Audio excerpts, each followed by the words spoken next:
Colonel ദിന്നി ഇന്ന് വിദേശ മന്ത്രാലയത്തിന്റെ പ്രസ് ബ്രീഫിംഗിൽ കൃത്യമായിട്ട് ഇന്നലെ രാത്രി നടന്ന കാര്യങ്ങൾ വിശദീകരിക്കുകയുണ്ടായി. അതിന് തൊട്ട് തലേ രാത്രിയിൽ നടന്നതിനേക്കാൾ കൂടുതൽ ഷെല്ലാക്രമണങ്ങളും മിസൈൽ ആക്രമണങ്ങളും ഡ്രോൺ ആക്രമണങ്ങളും ഇന്ത്യൻ അതിർത്തിയിലേക്ക് പാകിസ്ഥാൻ നടത്തുകയുണ്ടായി. ഇത്തവണയും സൈനിക കേന്ദ്രങ്ങളെ ലക്ഷ്യമിട്ടിരുന്നു. ഭട്ടിൻഡയിൽ അങ്ങനെ ഒരു ആക്രമണമാണല്ലോ നടന്നത്. പക്ഷേ എല്ലാം നിർവീര്യമാക്കുവാൻ ഇന്ത്യയുടെ വ്യോമ പ്രതിരോധ സംവിധാനത്തിന് കഴിഞ്ഞു. അതിന്റെ അർത്ഥം പാകിസ്ഥാൻ ഇന്ത്യ കൃത്യമായി തിരിച്ചടി നൽകുന്നു എന്നുള്ളത് തന്നെയല്ലേ? പാകിസ്ഥാനിൽ എത്രമാത്രം നാശനഷ്ടം ഉണ്ടായിട്ടുണ്ട് എന്ന കാര്യത്തിൽ അത് കണക്ക് പറയേണ്ടത് പാകിസ്ഥാനാണ്. എന്തായാലും അവരുടെ വ്യോമ പ്രതിരോധ സംവിധാനങ്ങൾ പോലും ഈ 2 ദിവസത്തിനുള്ളിൽ ലാഹോറിലെയും തകർത്തിട്ടുണ്ട്.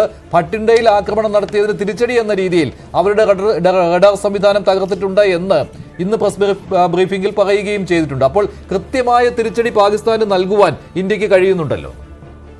തീർച്ചയായിട്ടും ശ്രീ മഞ്ജുഷ്, അതിനകത്ത് നമ്മൾ ഫസ്റ്റ് ദിവസം തൊട്ട് കാണുന്ന ഒരു കാര്യമാണ്. അതായത് നമ്മള് ഭാരതത്തിന് തിരിച്ചടി നൽകാനുള്ള ഒരു ശേഷിയുണ്ട്, അതിൻ്റെ ഉള്ള രാഷ്ട്രീയ ഇച്ഛാശക്തിയുണ്ട്, അത് നമ്മൾ ചെയ്യുന്നു. പക്ഷെ ഞാൻ കാണുന്ന ഇത് വേറൊരു ആംഗിളിൽ നിന്നാണ്. അതായത് ഇപ്പൊ ഒരു സൈന്യമുണ്ട്. ആ സൈന്യത്തിന് അതിനകത്ത് നയിക്കുന്ന ആളുകൾ, നേരത്തെ പറഞ്ഞ പോലെ അതിനകത്ത് നയിക്കുന്ന ജനറൽമാരുടെ ഒരു കാഴ്ചപ്പാട് കാണും. അപ്പം നമ്മൾ ഒരു ഡിസിഷൻ എടുക്കുമ്പം, പ്രത്യേകിച്ച് സൈന്യത്തിന്റെ ഒരു ഡിസിഷൻ എടുക്കുമ്പോൾ അതിനകത്ത് പല ഫാക്ടേഴ്സ് കാണും. ഒന്ന് നമ്മുടെ സ്വന്തം കഴിവ്, രണ്ടാമത് ശത്രുയുടെ കഴിവ്, ആൻഡ് ഇപ്പോഴത്തെ പരിസ്ഥിതി എന്താണെന്ന് നോക്കിയിട്ടാണ് നമ്മൾ ഓരോ ഡിസിഷൻ എടുത്ത് മുന്നോട്ട് പോകുന്നത്. അപ്പൊ പലപ്പോഴും നമുക്ക് പരിസ്ഥിതി അനുകൂലമല്ലെങ്കിൽ, നമ്മളെ കഴിവ് അത്രയെങ്കിൽ ഇപ്പൊ ഇല്ലെങ്കിൽ നമ്മൾ എന്താ ചെയ്യുക? അപ്പൊ നമ്മൾ ഈ ഒരു യുദ്ധം നടക്കാതെ നോക്കുകയോ അല്ലെങ്കിൽ നമ്മൾ തൽക്കാലത്തേക്ക് ഒന്നും അടങ്ങി നിൽക്കുകയോ അല്ലെങ്കിൽ അതിനെ എങ്ങനെയെങ്കിലും ഒഴിവാക്കാനുള്ള ശ്രമമായിരിക്കും നടത്തുന്നത്. ഇവിടെ പാകിസ്ഥാന്റെ സ്ഥിതി എന്താണെന്ന് ആലോചിച്ച് നോക്കൂ.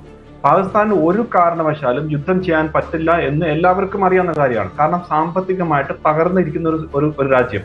ഇന്ന് നമ്മൾ സംസാരിച്ചുകൊണ്ടിരിക്കുമ്പോൾ IMF ലോണിനെ കുറിച്ച് ഒരു വിധി എഴുതാൻ വേണ്ടി നിൽക്കുന്ന രാജ്യം. അവിടുന്ന് കടം വിട്ടിട്ട് വേണം അവർക്ക് മറ്റു കാര്യങ്ങൾ ചെയ്യാൻ. അപ്പൊ പൈസ ഇല്ലാതെ ഒരു രാജ്യവും യുദ്ധത്തിന് പോകാൻ പറ്റത്തില്ല. ഞാൻ എപ്പോഴും പറയുന്ന ഒരു കാര്യമാണ്, ഒരു ടാങ്ക് മൂവ് ചെയ്യണമെങ്കിൽ അല്ലെങ്കിൽ നീങ്ങണമെങ്കിൽ അതിന് ഡീസൽ വേണം. ഡീസൽ വേണമെങ്കിൽ അതിന് പൈസ വേണം. പൈസ ഇല്ലാതെ ഡീസൽ കിട്ടത്തില്ല. ഡീസൽ ഇല്ലാതെ ടാങ്ക് എത്ര നിങ്ങൾ പരാക്രമികളായിരിക്കും അത് മൂവ് ചെയ്തിട്ടില്ല.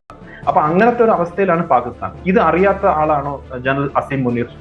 ജനറൽ അസീം മുനീറിന് അറിയാം എത്ര നാൾ നമുക്ക് ഫൈറ്റ് ചെയ്യാൻ പറ്റും.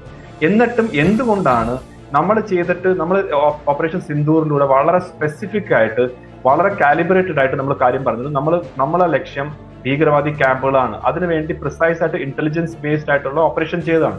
ഒരു രീതിയിലുള്ള കൊളാറ്ററൽ ഡാമേജും വേണ്ട എന്നുള്ള രീതിയിലും ഒരു സിവിലിയൻ ടാർഗറ്റ് നമ്മൾ ചെയ്തില്ല. മിലിറ്ററി ടാർഗറ്റ്സ് നമ്മൾ തൊട്ടില്ല. ഇപ്പം ബാവൽപൂരിൽ നമ്മൾ ജയ്ഷെ മുഹമ്മദ് ടാർഗറ്റ് ചെയ്യുമ്പോൾ ബാവൽപൂരിൽ തന്നെയാണ് അവരുടെ ഒരു കോർ ഹെഡ് ക്വാർട്ടർ. അതിനെ ഒരു കാറ്റടിച്ചിട്ട് ഇത് അങ്ങോട്ട് പോയി വീണിരുന്നെങ്കിൽ അവരുടെ കോർ ഹെഡ് ക്വാർട്ടർ പോയി വീണു. പക്ഷെ എന്നിട്ട് നമ്മളത് ചെയ്തില്ല. കറക്റ്റായിട്ട് നമ്മൾ എവിടെയാണോ അവരുടെ ഹെഡ് ക്വാർട്ടർ അവിടെ മാത്രമേ നമ്മൾ ടാർഗറ്റ് ചെയ്തുള്ളൂ. എന്നിട്ടും ഈ ഇങ്ങനത്തെ ഒരു അവസ്ഥയിൽ നിൽക്കുമ്പോഴും നമ്മളെ 15 സ്റ്റേഷനിലാണ് ആദ്യം അവർ ടാർഗറ്റ് ചെയ്തത്. അതിന് നമ്മളൊരു മറുപടി കൊടുത്തു. അത് കഴിഞ്ഞിട്ട് വീണ്ടും ഇന്നലെ നടത്തിയത് 300ഓളം drones 36 military stations and civilian stations അതിനെ ടാർഗറ്റ് ചെയ്തു. ഇപ്പം മിലിറ്ററി സ്റ്റേഷൻസ് മാത്രമല്ല ശ്രീ മഞ്ജുഷ്, അവർ ടാർഗറ്റ് ചെയ്യുന്ന സിവിലിയൻസിനാണ്. അത് നോക്കൂ. അപ്പൊ ആലോചിച്ച് നോക്കൂ, ഈ പെഹൽഗാമിൽ നമ്മൾ ഈ തിരിച്ചടിക്ക് കാരണം തന്നെ സിവിലിയൻസിനെ ടാർഗറ്റ് ചെയ്തതാണ്. കൂടുതലും നമ്മൾ ഇങ്ങനത്തെ ഒരു എസ്കലേഷൻ നമ്മൾ പോയത്. അപ്പൊ തീർച്ചയായിട്ടും ജനറൽ അസീം മുനീറിന് പെഹൽഗാം ആയാലും ശരി, ഉറി പുഞ്ച് ഈ സെക്ടറിലെ സിവിലിയൻസ് ആയാലും ശരി, മറ്റ് മേഖലയിലുള്ള സിവിലിയൻസ് അതൊരു പ്രശ്നമേ അല്ല. അപ്പൊ അതെന്താണ് കാണിക്കുന്നത്? അത് കാണിക്കുന്ന ഒരൊറ്റ കാര്യം മാത്രമാണ്. അതായത് ജനറൽ അസീം മുനീർ മിലിറ്ററി കൺസിഡറേഷൻസിലല്ല ഈ ഒരു എസ്കലേഷൻ ചെയ്യുന്നത്. അദ്ദേഹം വിശ്വാസം അർപ്പിക്കുന്ന അദ്ദേഹത്തിന് ഒരു വിശ്വാസമുണ്ട്. ആ വിശ്വാസത്തിന്റെ ബലത്തിലാണ് അദ്ദേഹം വിചാരിക്കുന്നത് ഇതെന്തോ ഒരു ഹോളി കോസിന് വേണ്ടി ഇറങ്ങി പുറപ്പെട്ട ഒരു രീതിയിലാണ് പോകുന്നത്.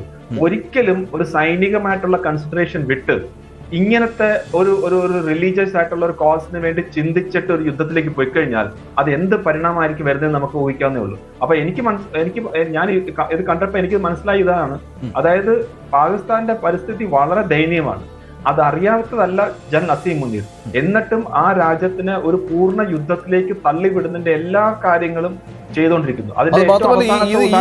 കഴിഞ്ഞ രാത്രിയിലുണ്ടായ ഡ്രോൺ ആക്രമണങ്ങൾക്കിടെ പാകിസ്ഥാനിലെ യാത്രാ വിമാനങ്ങൾ പോലും പറന്നിരുന്ന സമയമാണത്. അവർക്ക് പോലും വിലക്കുണ്ടായിരുന്നില്ല, യാത്രാ വിമാനങ്ങൾ പറന്നിരുന്നു. അപ്പോൾ ഒരു ഷീൽഡ് അവിടെ ഉണ്ടാക്കുകയായിരുന്നുവല്ലോ, ഒരു കവചം ഉണ്ടാക്കിക്കൊണ്ടാണ് ഈ ആക്രമണം നടത്തിയത്. ഇന്ത്യ തിരിച്ചടിക്കുമ്പോൾ സ്വാഭാവികമായും ചിലപ്പോൾ യാത്രാ വിമാനങ്ങളെ ഹിറ്റ് ചെയ്തേക്കാം. അപ്പോൾ അത് അന്താരാഷ്ട്ര സമൂഹത്തിന് മുന്നിൽ കാണിച്ച് ഇന്ത്യ ഇതാ ഇവിടെ സാധാരണക്കാരെ കൊന്നൊടുക്കിയെന്ന് പറയാൻ വേണ്ടിയുള്ള ഒരു തന്ത്രപരമായ സമീപനം അവിടെ എടുത്തിരിക്കുകയാണ്. ഇത്രയ്ക്കും വികലമായ നിലപാടുകൾ എന്തുകൊണ്ട് വരുന്നു പാകിസ്ഥാനിൽ നിന്ന്? ഇത് അവരുടെ ഒരു കുബുദ്ധിയാണ് ശ്രീ മഞ്ജുഷ്. ഇത് എത്ര കൃത്യമായിട്ടുള്ള കുബുദ്ധി എന്ന് പറയത്തില്ല, ഏറ്റവും വൃത്തികെട്ട മനസ്സിന്റെ ഒരു ഇതാണ്. അവരുടെ ആളുകളായിരിക്കുമേ അതിനകത്തുള്ളത്. എന്നിട്ട് അതിനെ ഷീൽഡാക്കി വെച്ച് എന്നിട്ട് ഡ്രോൺ അറ്റാക്ക് ചെയ്യാണ്. ഇപ്പൊ നമ്മുടെ ഇതൊക്കെ പറഞ്ഞാൽ ഓട്ടോമേറ്റഡ് ആയിട്ടുള്ള ഇന്റഗ്രേറ്റഡ് ആയിട്ടുള്ള ഓട്ടോമേറ്റഡ് ആണ് ഈ റെസ്പോൺസ് എയർ ഡിഫൻസ് സിസ്റ്റം എന്ന് വെച്ച് കഴിഞ്ഞാൽ. അപ്പൊ അത് ഒരു പരിധിയിൽ ഏതൊക്കെ വായുവിലുള്ള എയർക്രാഫ്റ്റ് ഉണ്ടോ അതിനെയൊക്കെ അത് ടാർഗറ്റ് ചെയ്യും. അതുകൊണ്ടാണ് നമ്മളെ എയർ സ്പേസ് അതിനകത്ത് ആ പിക്ചറിൽ അത് കാണിച്ചതിനകത്ത് കേണൽ ഖുറേഷി കാണിച്ചതിനകത്ത് ക്ലിയർ ആണ്, നമ്മൾ ഒരു എയർക്രാഫ്റ്റും ഇല്ലായിരുന്നു.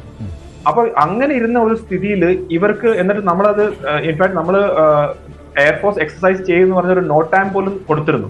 അതായത് ആ ഏരിയയിൽ ഒരു എക്സസൈസ് നടക്കുന്നത് നേരത്തെ പറഞ്ഞിട്ടുള്ളതാണ്. അതുകൂടാതെ അവരാണ് ഇനിഷ്യേറ്റ് ചെയ്യുന്നത്. ഒന്ന് ആലോചിച്ച് നോക്കുക അവരുടെ ആ ബുദ്ധി എത്രയാണ്.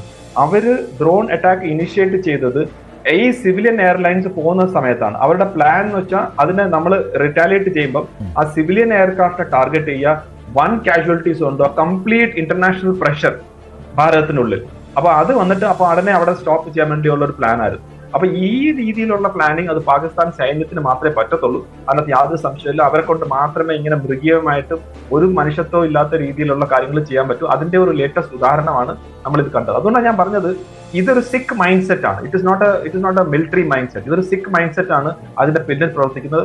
അവർ ഏത് വില കൊടുത്താലും, ഇപ്പൊ നമ്മൾ കശ്മീരിലൊക്കെ പ്രവർത്തിക്കുന്ന സമയത്ത് ചിലപ്പം ഈ അഫ്ഗാനിൽ നിന്നൊക്കെ വരുന്ന ചില ടെററിസ്റ്റ് കണ്ടിട്ടുണ്ട്. അവര് ഒരിക്കലും പിടിയെടുത്തില്ല. അവരെ എന്ത് വന്നാലും ശരി അവര് ചാവാൻ വേണ്ടി പോകുന്ന രീതിയിലാണ്. കാരണം അത്രമാത്രം ഇൻഡോക്ട്രിനേഷൻ അല്ലെങ്കിൽ ആ മതഭ്രാന്ത് അവരുടെ ഉള്ളിലുണ്ട്. അതേ രീതിയിൽ ഒരാളാണ് ഇന്ന് ഏറ്റവും അവിടെ മേളിൽ നയിക്കുന്ന ജനറൽ അസീം മുനീർ എന്ന് മാത്രമേ നമുക്ക് പറയാൻ സാധിക്കൂ. യെസ്, ഒരു പക്ഷേ അതുകൊണ്ടുകൂടിയായിരിക്കാം ഈ പാകിസ്ഥാൻ അകത്ത് തന്നെ ഈ വിഭിന്നമായ ഒരു സ്വരം സൈന്യത്തിനുള്ളിൽ നിന്ന് തന്നെ ഉണ്ടാകുന്ന പശ്ചാത്തലം. മിക്കവാറും സ്ഥാനചലനം ഉണ്ടാവും. മിക്കവാറും അസീം മുനീർ ജയിലിലേക്കായിരിക്കും പോകുന്നത്.